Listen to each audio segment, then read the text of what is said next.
Good morning my dear brothers and sisters in Christ. యేసుక్రీస్తు వారి శ్రేష్టమైన నామంలో మీ అందరికీ శుభాలు ప్రకటిస్తున్నాను. ఈ వాగ్దాన సందేశాన్ని వీక్షించడానికి దేవుడు మనకిచ్చిన అవకాశాన్ని బట్టి దేవునికి మహిమ కలుగును గాక. భారతదేశంలో అనేక ప్రాంతాల నుండి, ప్రపంచంలో అనేక దేశాల నుండి చాలామంది ఈ వాగ్దాన సందేశాన్ని విని ప్రతి ఉదయాన్నే దీవెన పొందుతున్నారు. మీ అందరిని బట్టి నేను ప్రభువును స్తుతిస్తున్నాను. దేవుని వాక్యం పట్ల, దేవుని రాజ్య విస్తరణ పట్ల మీకున్న ఆసక్తిని బట్టి ఎల్లప్పుడూ దేవునికి మహిమ కలుగును గాక. మీ విశ్వాసము మరియు మీ ప్రేమ, మీ పని చాలా గొప్పది. దేవుడు మిమ్మల్ని ఇంకా బలంగా దీవించాలని, ఆశీర్వదించాలని పట్టుదలగా మీకోసం ప్రార్థన చేస్తున్నా. ఎంతమంది ప్రార్థనలో జయముందని నమ్ముతున్నారు? Praise the lord. We need to believe that there is power and victory in prayer. ప్రార్థనలో విశేషమైన విజయాలు ఉన్నాయి. Keep praying. ప్రార్థన చేస్తుండండి, ప్రభు కార్యాలు జరిగిస్తారు. ఉదయాన్నే లేచిన తర్వాత ప్రార్థన చేసుకుని దేవుని వాక్యాన్ని చదువుకున్న తర్వాత ఒక వాగ్దానం మనం ధ్యానం చేస్తున్నాం కదా. ఈరోజు వాగ్దానంగా ఆదికాండము 1వ అధ్యాయం 28వ వచనాన్ని చదువుకుందాం.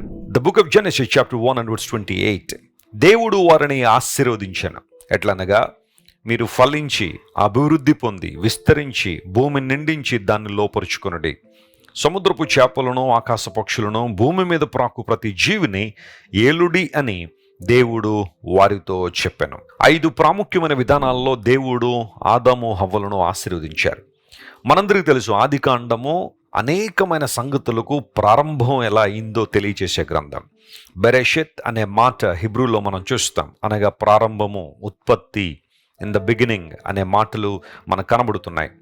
ఈ సృష్టి ఎలా వచ్చింది, మానవుడు ఎక్కడి నుండి వచ్చాడు, దేవుడు మనిషిని ఎలా నిర్మించాడు, ఈ విషయాలకు ఆన్సర్లు తెలియాలి అంటే మనం ఆదికాండాన్ని చాలా స్పష్టంగా చదవాలి.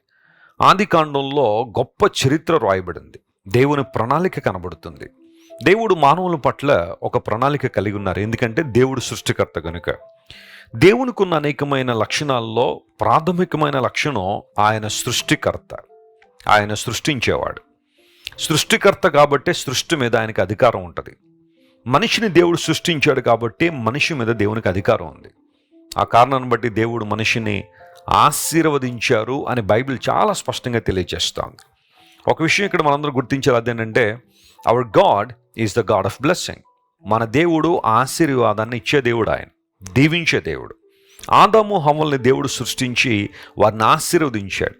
ఈ ఆశీర్వదించిన విధానం ఎలా ఉందంటే, మీరు ఫలించండి, అభివృద్ధి పొందండి, విస్తరించండి, ఆ తర్వాత భూమిని లోపరుచుకోండి అని దేవుడు శ్రేష్టమైన విషయాలు అక్కడ మాట్లాడారు. ఆశీర్వాదము అనే మాట అందరికీ ఇష్టమే. ఇక్కడున్న మనలో ఏ ఒక్కరమైనా శాపాన్ని కలిగి ఉండాలని కానీ, కీడుల్ని కలిగి ఉండాలని ఎవరు ఇష్టపడం. దేవుడు కూడా మనల్ని దీవించాలని ఆశపడుతున్నాడు. మీరు బైబిల్ గ్రంథాన్ని ఆదికాండం నుండి ప్రకటన గ్రంథం వరకు స్పష్టంగా చదువుతుంటే దేవుడు అనేక మందిని ఆశీర్వదించిన విధానం మనకు కనబడుతుంటుంది. అబ్రహామును దేవుడు ఆశీర్వదించారు.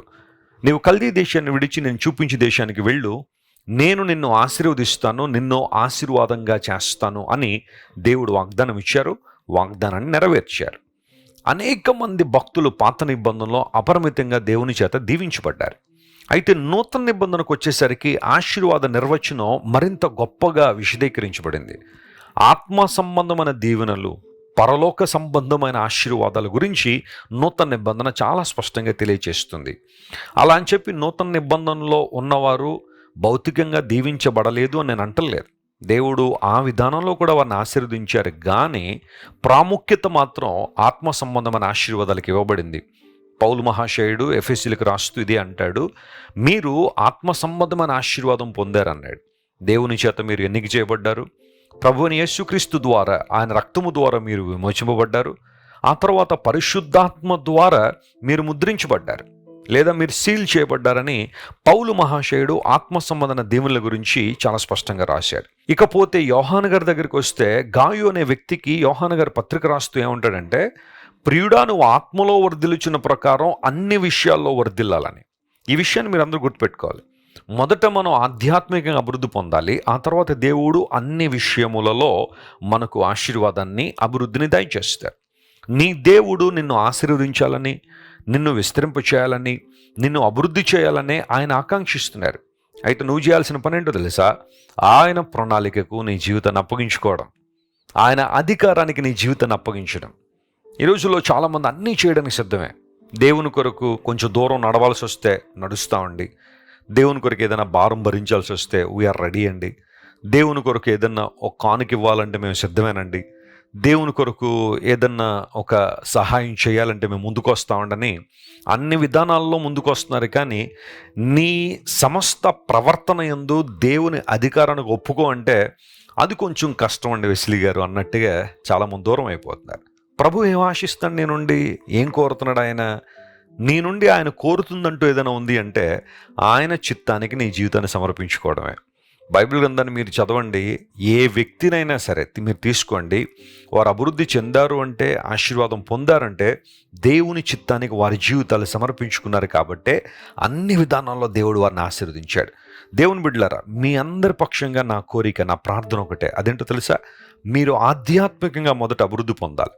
వాక్య ధ్యానంలోనూ, ప్రార్థనలోనూ, దేవునితో సహవాసం చేయడంలోనూ, దేవుని స్వరాన్ని వినడంలోనూ, పరిశుద్ధాత్మ సంరక్షణలో మీరందరూ బహుగా ఎదగాలి, ఫలించాలి. ఆ తర్వాత అన్ని విషయములలో అనగా శారీరకంగా, భౌతికంగా, సామాజికంగా, ఆర్థికంగా, కుటుంబపరంగా దేవుడు మిమ్మల్ని దీవించాలని మనస్ఫూర్తిగా నేను ఆశిస్తున్నాను. ఈ వాగ్దానాన్ని ఈరోజు క్లెయిమ్ చేసుకుని ప్రభువును స్తుతించండి, ప్రభు వైపు చూడండి. బలమైన కార్యాలు మీ జీవితంలో జరుగును గాక. ప్రార్థన చేసుకుందాం. ప్రేమగల తండ్రి, మీరు మాకు ఇచ్చిన వాగ్దాన సందేశాన్ని బట్టి నీకు వందనాలు. మేము ఫలించాలని, మేము అభివృద్ధి పొందాలని, మేము విస్తరించాలని మీరు కోరుతున్నారు కనుక నీకు స్తోత్రాలు. నీ ప్రేమ ఎంత ఉన్నతమైంది ప్రభువా. ఈరోజు ఈ వాగ్దాన సందేశాన్ని వింటున్న మా ప్రియులందరినీ విశేషంగా నీ కృప ద్వారా తాకండి. పరిశుద్ధాత్మదేవ, నీ అభిషేకంతో, నీ శక్తితో ప్రతి ఒక్కరిని మీరు నింపి అద్భుత కార్యాలు చేయమని కోరుతున్నాం. బలపరచండి. అనారోగ్యంతో ఉన్న వారిని జ్ఞాపకం చేసుకుంటున్న స్వస్థతనివ్వండి. విడుదల లేని వారికి విడుదల ఇవ్వండి. ఏ రకమైన పరిష్కారాన్ని నీ నుండి ఆశిస్తున్నారో ఆ విధానంలో మా ప్రియుల్ని మీరు జ్ఞాపకం చేసుకోమని ప్రాధేయపడుతూ యేసుక్రీస్తు వారి ఉన్నతమైన నామం పేరిట అడిగి వేడుకొనిచున్నాం తండ్రి. Amen, amen, amen. God bless you dear friends. Have a wonderful day. Christ worship centre ఓ బలమైన సంఘ ఉద్యమం. కొన్ని సంవత్సరాల క్రితం కేవలం ఇద్దరితో ప్రారంభించబడిన పరిచర్య నేడు ప్రపంచవ్యాప్తంగా లక్షలాది మందిని ప్రభావితం చేయుచున్నది. రాజమండ్రి, సికింద్రాబాద్, బెంగళూరు, చెన్నై, నెల్లూరు, దుబాయ్, బెహ్రైన్, కరీంనగర్, విశాఖపట్నం, గద్వాల్, కొవ్వూరు, మలకపల్లి, శ్రీలంక, భూటాన్, అడ్డతీగల, పాలమూరు, ఒంగోలు, బళ్ళారి, కోరుకొండ, పోతవరం, నల్లజర్ల, వెంకటరామయ్యగూడెం, మచిలీపట్నం, ఇందిరానగర్లతో పాటు అనేక గ్రామాల్లో క్రైస్ట్ వర్షిప్ సెంటర్ ఆరాధనలు జరుగుచున్నవి. వాక్య సంబంధమైన ఉద్యమంలో, పరిశుద్ధాత్మ సంరక్షణలో కొనసాగాలనుకునే ప్రతి ఒక్కరికి మా ప్రేమపూర్వక ఆహ్వానాన్ని అందిస్తున్నాము. రండి, ఆత్మతో సత్యముతో ప్రభువైన యేసుక్రీస్తును ఆరాధిద్దాం. మీరు ఇంతవరకు విన్న దైవ సందేశం మరియు దేవుని సేవకులు చేసిన ప్రార్థన మీకు ఆశీర్వాదకరముగా ఉన్నదని విశ్వసించుచున్నాము. ఈ సందేశాన్ని మీ స్నేహితులకు, బంధువులకు షేర్ చేయండి. మీకు ఏదైనా ప్రార్థన అవసరత ఉన్నచో మా ఫోన్ నంబర్లకు కాల్ చేయండి. దేవుడు మిమ్మల్ని ప్రేరేపిస్తే విశ్వాసంతో సాగుచున్న ఈ పరిచర్యను ప్రోత్సహించండి. మరిన్ని వర్తమానాలు, పాటలు వినుటకు జాన్ వెస్లీ మినిస్ట్రీస్ అను మా యూట్యూబ్ ఛానల్ను సబ్స్క్రైబ్ చేసుకొనండి. ప్రభువైన యేసుక్రీస్తు కృప మీకు తోడైండును గాక.